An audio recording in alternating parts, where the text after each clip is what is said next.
So now, having the social business, and we've got a case study of how a business is using social, we're going to turn for the final stretch here to a country.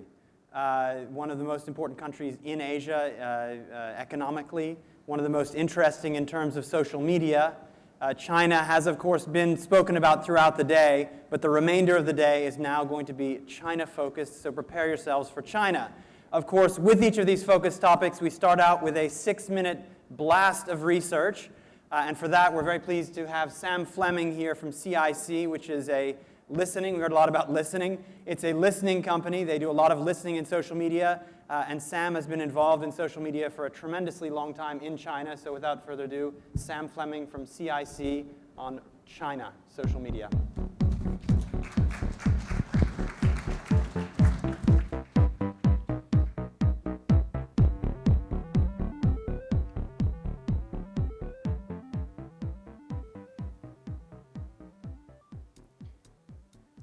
Okay, good afternoon.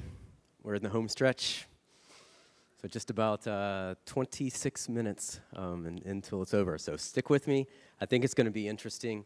And I'm really happy to follow the last panel, because what I want to do is to take you through some examples of what listening can really look like. Because we've heard a lot about social business today.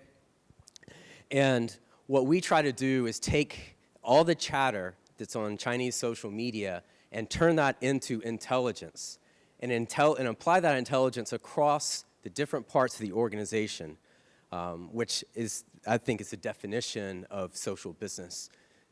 All parts of the organization need to be listening, but you got to convert that chatter into kind of intelligence in the right format, with the right purpose for different parts of the organization. So what I'm going to do is take you through some cases of different types of intelligence that we put together for clients for different parts of the organization. First, let's look at PR. PR, it's all about listening for that needle in the haystack, for that one message or that one complaint that could turn into a big crisis. Example, earlier this year, the National People's Congress, the delegates were wearing luxury brands. So this guy here at the top is Hermes belt brother.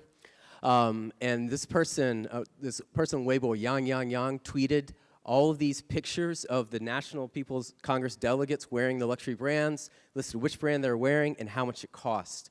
This is a tweet travel analysis that we did.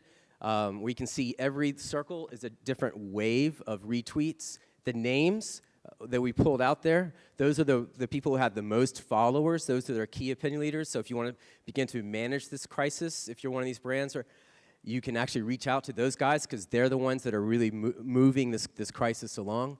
That single tweet by some person named Yang at some computer terminal somewhere in China, actually that tweet was exposed to 8.5 million accounts. If you add up every single wave of retweets, is what we did there, the total number of accounts that follow all the people who retweeted was 8.5 million. We see some crisis tweets, a single tweet can reach 150 million users. So it's all about listening and then seeing who's moving the tweet so that you can possibly engage. And when we talk about crisis, we did a white paper with Ogilvy last year about crisis in the microblog era. And first, try to find the potential crisis, identify, assess if it's really a crisis, and react. And we need an extra S on that assess, I believe. Moving on. Marketing engagement.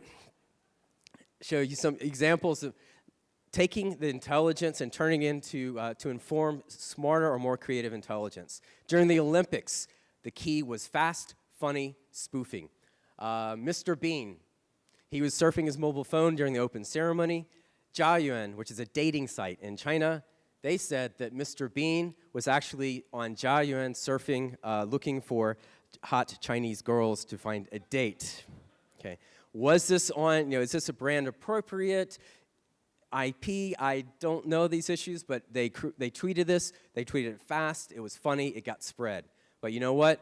Nike changed the game. During the Olympics, Nike, which is not an Olympic sponsor, I think we all know that, when Nike athletes, whenever they performed, Nike would tweet very quickly within within 10 or 15 minutes of that athlete's performance, they would put up a cool picture, a cool graphic with meaningful and beautiful copy. This went on through the whole Olympics, and then when Liu Xiang fell. Liu Xiang, if you don't know, is the hero of many Chinese people. He's won silver medal in Greece. He's broken world records. He ran, and he fell to the, just sadness across the nation. I was in the office watching my colleagues watching Liu Xiang on the computer live, and he fell. Instant sadness. But you know what my colleagues did next? They went to Nike's Weibo account, and then they began to refresh. Why? Because they were waiting on Nike's response. They were anticipating Nike's engagement. Nike didn't let them down. 16 minutes after he fell, it put up this picture of Liu Xiang and linking it to their greatness campaign, saying that if you try, you fail, but you're still great. Greatness dares. Okay. So netizens were expecting Nike to listen or to engage. I think that is phenomenal. That one tweet was retweeted 100,000 times within 2 hours. Another thing Nike did is they built out a command center just for the Olympics, put a bunch of people in a special office, and used our tool to listen to mentions around Nike, around the Olympics, around their athletes, covered a bunch of topics. In 2 weeks' time, the system collected 90 million tweets related to some various topics that Nike wanted, okay? They put the system narrowed those 90 million tweets down to 6,172 tweets, and of those tweets, Nike reached out to almost 4,000 people engaging or replying to their tweets.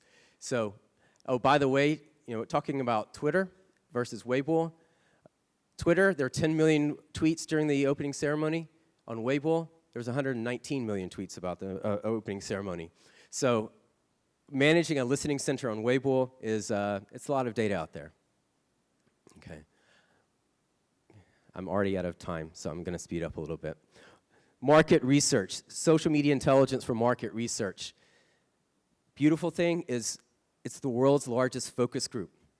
We looked at 14 months of conversations for beauty. In 14 months, we found 46 million comments that we had archived. We've archived conversations going back to 2006. For beauty, it's about 46 million for over 14 months. Okay, of that 46 million, 49% we're talking about hair, and 68% we're talking of the hair buzz was talking about hair care. So if the client wants to know about hair care buzz, you can look at that vast 46 million mentions of hair or the beauty industry, find the 2.8 million talking about hair care, and then you can do a deep dive. When they talk about hair care, what functions are they talking about? Using the technology, you can use text mining to narrow it down. If the client wants to know about blackening hair function, you can look at that.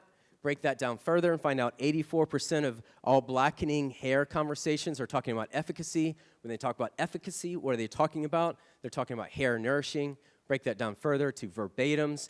That 46 million comments about beauty, those are all verbatims in the system, right?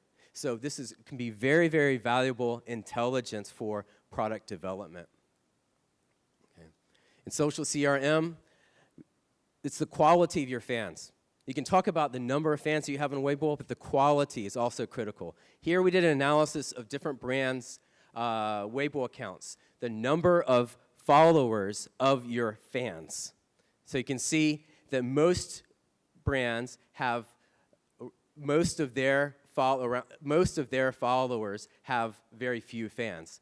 But you have a normal distribution where you get to around you have 5,000 fans that have 20 followers, or you have 2,500 fans that have 60 followers. So this is what we looked at for 15 brands, right? And then we started looking at individual brands. Normal distribution. Okay, that's interesting. Almost normal distribution, okay? Normal distribution. But this brand here, not normal distribution, okay? And you've heard about fans being for sale in China on Weibo. Well, here you have a spike of fans who following this brand's account, which have about 140 or 150 followers. Very, very strange. And we did an analysis, found out that 68% of those fans in that spike had the username, two Chinese characters and 3 numbers. Okay. And every time they tweeted, they published 3 tweets at exactly the same time. Okay. Yes. Okay.